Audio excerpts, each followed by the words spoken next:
Silent Hill is a psychological horror series created by Team Silent and published by Konami. Team Silent was a development team made up of failed members in other projects who were going to leave the company anyways. Key members of the team included Keiichiro Toyama, Masashi Tsuboyama, Kazuhide Nakazawa, Suguru Murakoshi, Hiroyuki Owaku, Masahiro Ito, Akira Yamaoka, Gozo Kitao, Akihiro Imamura, and Takayoshi Sato. The team eventually disbanded after the release of Silent Hill 4 since Konami wanted the Western developers to work on the series, for better and for worse. Originally released on the PlayStation in 1999, Silent Hill uses its damp atmosphere, chilling art direction, ethereal soundtrack, and gripping story to intrigue and terrify the player. I love Silent Hill so much. Even if I've only played the first game, its OST, original soundtrack if you don't know what that means by the way, has helped me cope with some of my darkest moments in my life. Throughout the years, the series has changed for better and for worse, so I'm only going to cover the original Team Silent trilogy. Silent Hill 4 and Shattered Memories and Origins and Downfall and Homecoming, any of those fans. I'm not covering them. That's too much. And since I only played the first game, as of writing and recording of this video, I might remake this in the future when I finish Silent Hill 2 and 3. So, spoilers for Silent Hill 1 and minor spoilers for Silent Hill 2 and 3. Let me know if you enjoy these essay-style videos, since I don't make them too often. And I want to make more. Without further ado, let's get into why I like this silly little game series.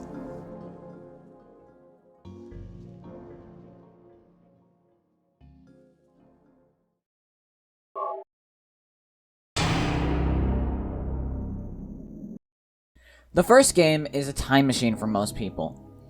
A time when technology was early and gaming was still in its infancy. The gameplay of the first installment is a far cry from the horror media we see today. Fixed camera angles were the standard, making every turn, every moment, every action feel like a movie. You are playing that movie, and it's scary. The dated graphics give the game a very uncanny look, especially in its cutscenes. The motion capture used in the cutscenes looks like an old 90s stop-motion film.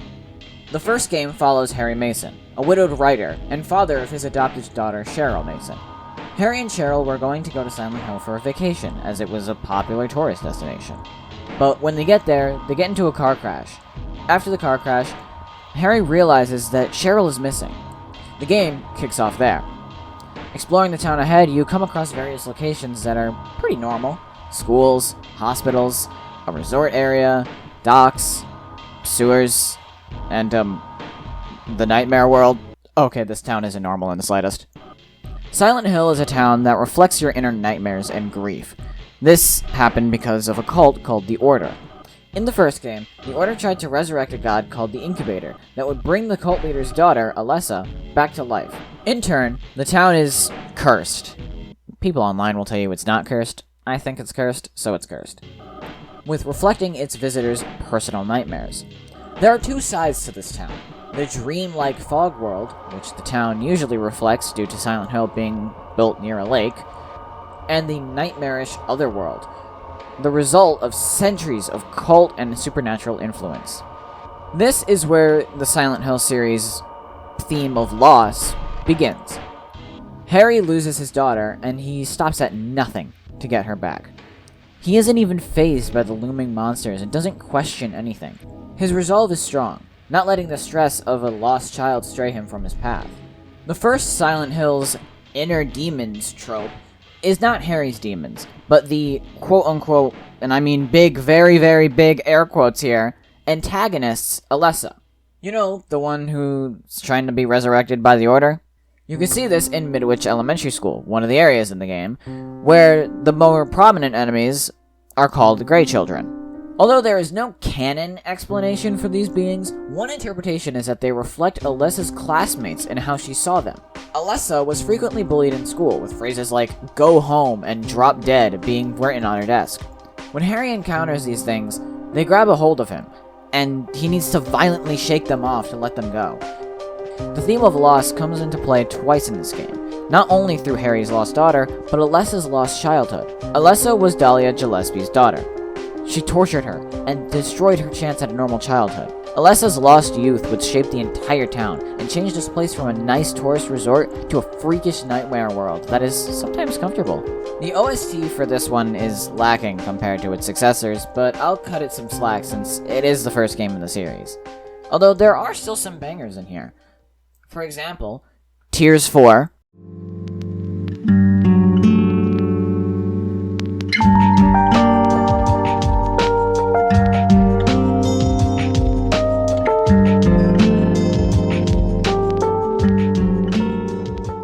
and the theme of Silent Hill.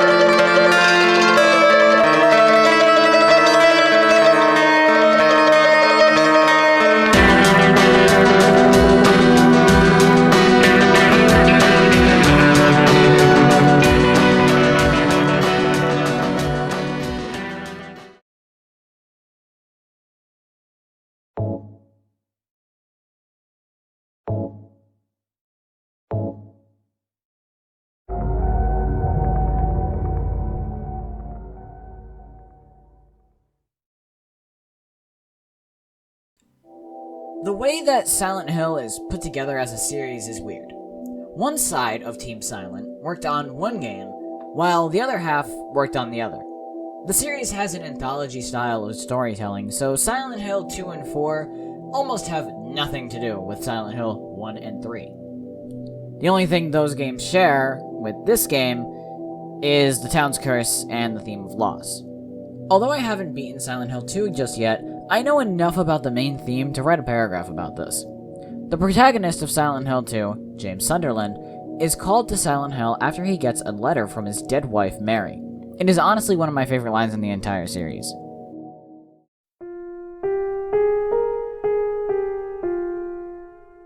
In my restless dreams, I see that town. Silent Hill.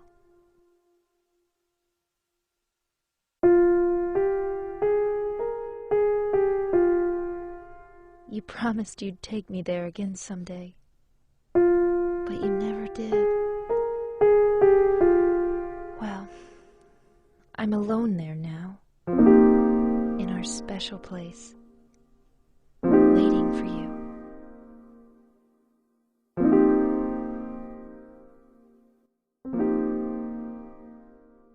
James's guilt is what drives him to venture through the town, and it gets worse when he meets Maria, a woman made from the delusions of James.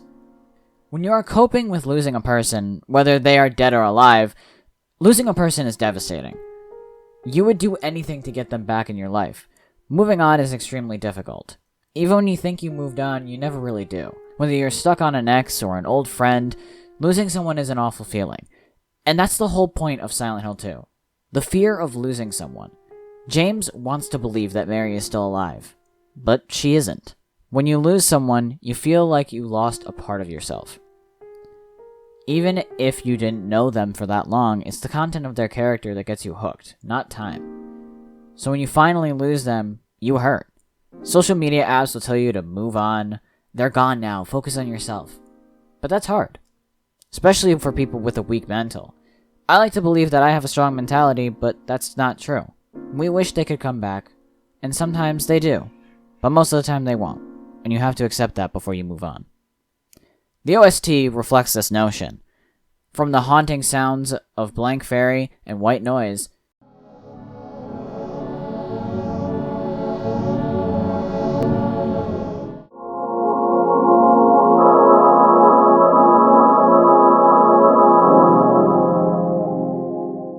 to the ethereal and smooth sounds of Day of Night and the unreleased Peace and Serenity.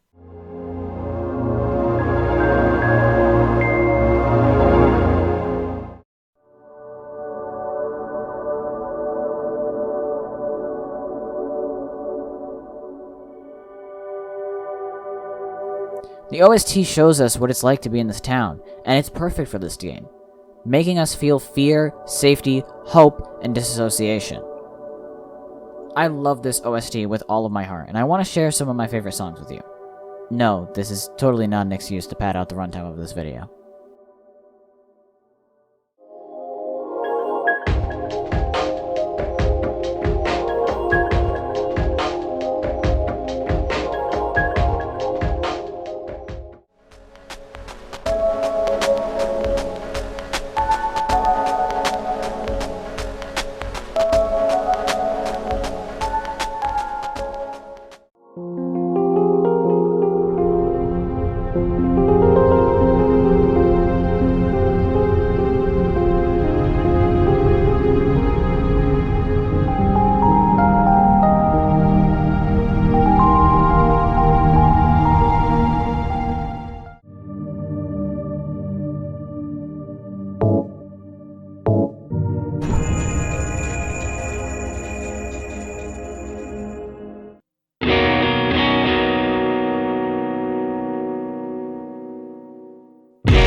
Silent Hill 3 is a bit of a departure from the original two games. Instead of dealing with a widowed older man facing the problems that older people face, like the looming grasp of death or disappearance of a loved one, this game deals with a very young problem, a teenage problem. Silent Hill 3's protagonist is Cheryl Mason, now named Heather, after the merging of Cheryl and Alessa in the first game.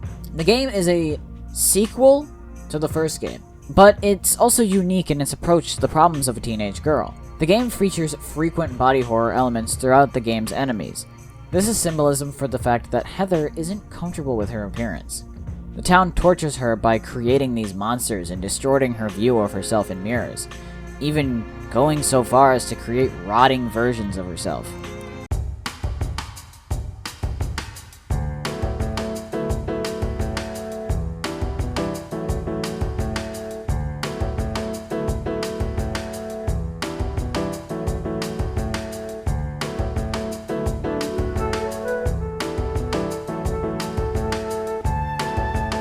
Enemies like Closers and Insane Cancers use in grotesque features to emulate the fear of your image. The topic of menstruation and motherhood come up a lot in this game, from the blood on the walls of the bathroom to the main plot of the game.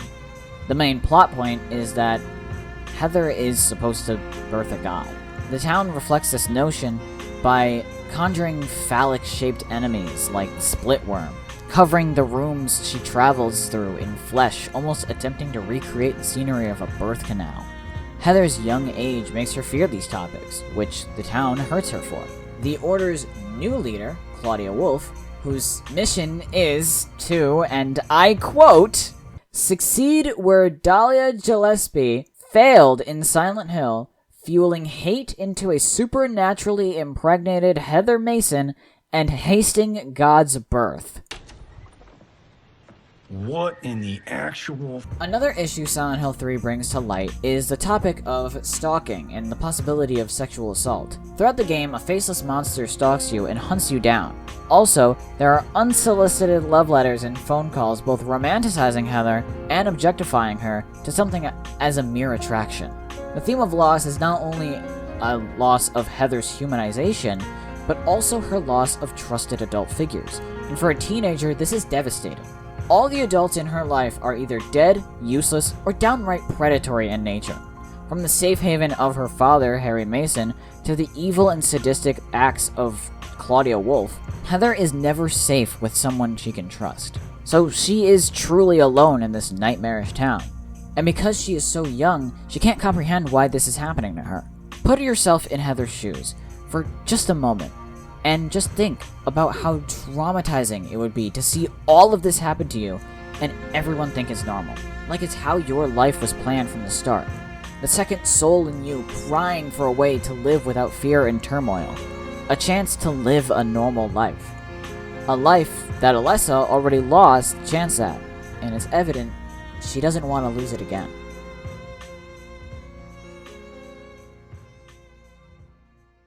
At the end of each section so far, I've talked about the music. But Silent Hill has something with its music that makes it stand out, and it gets even more interesting with Silent Hill 3. The first game's OST feels a lot more in-your-face horror, telling you, this is scary, be scared. The soundtrack is intense and industrial. Instead of making you fear being alone, or being watched, it makes you feel like you're being hunted down actively. Your biggest fear isn't what could be there, it's what will be there. With the warehouse-style Otherworld, it's only natural the soundtrack would sound like this. The second game changes the tone completely, into something almost unrecognizable from the first game. The second entry leaves the warehouse guttural noises behind and gives us a more dreamlike, more intimate sound. Almost like we're feeling the depression that James is feeling in this town. The somber sounds work extremely well, and it sounds like you're walking on a cloud that's about to rain. There is a haunting nature to it as well, but overall the OST is very intimate and close. This once again transforms in Silent Hill 3 to better reflect Heather, almost mixing the soundtracks of both games with the industrial mess of 1 and the dream state bliss of 2. But at the same time, there's a rock influence. Songs like End of Small Sanctuary, I Want Love, and Rain of Brass Petals perfectly emulate the rebellious teen rock of the early 2000s.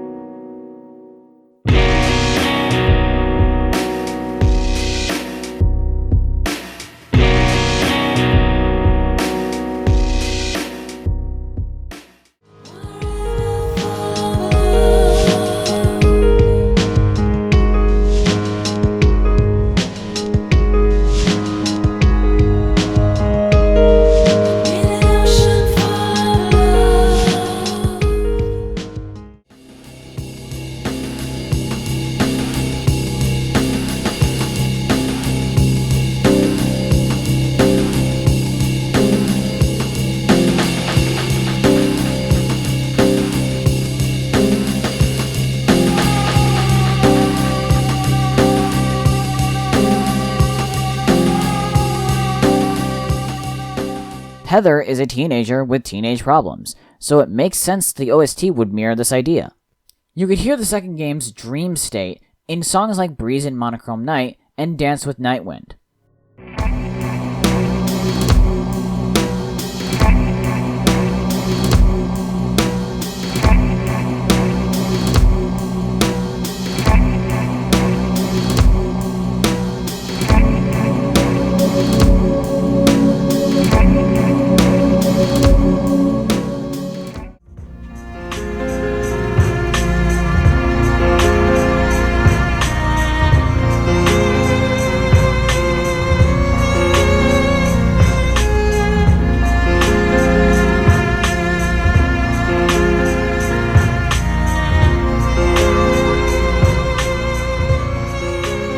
You can hear the first game's industrial mess in songs like Memory of the Waters and Clockwork Little Happiness.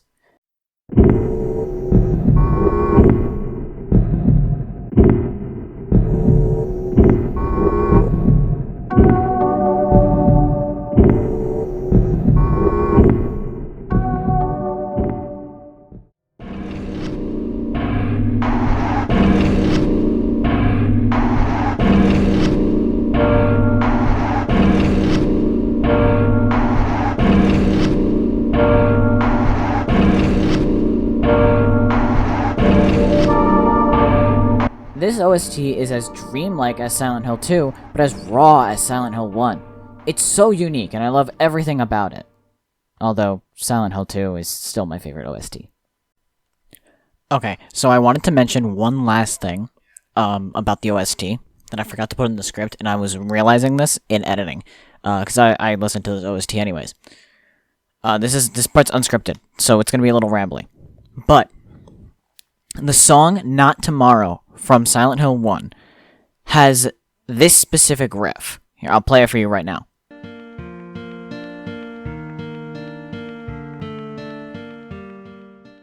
This specific riff is played again in the song Promise.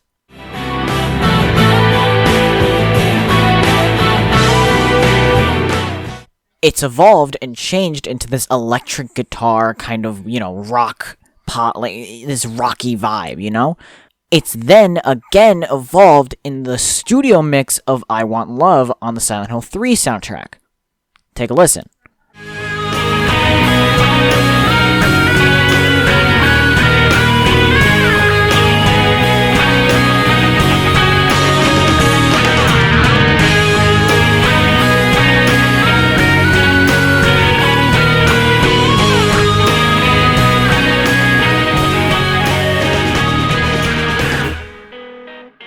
I know I wasn't going to talk about Silent Hill 4 here, but I just have to mention this because it's just so interesting to me. So on the Silent Hill 4 soundtrack, the song Your Rain, it happens again.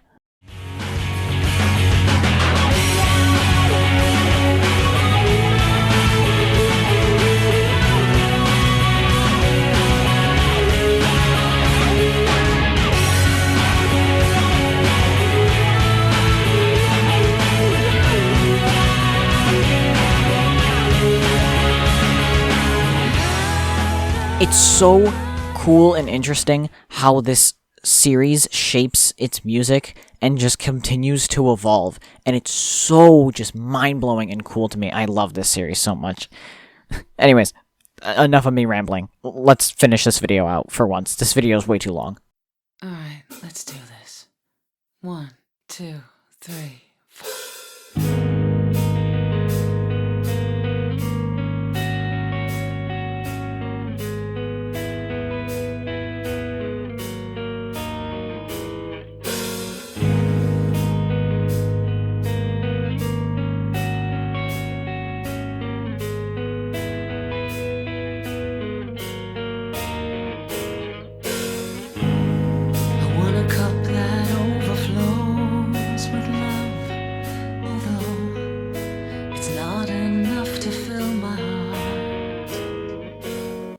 Silent Hill is a series that thrives on interpretation, as most of the game's lore is vague, and that's what makes it so good in my opinion.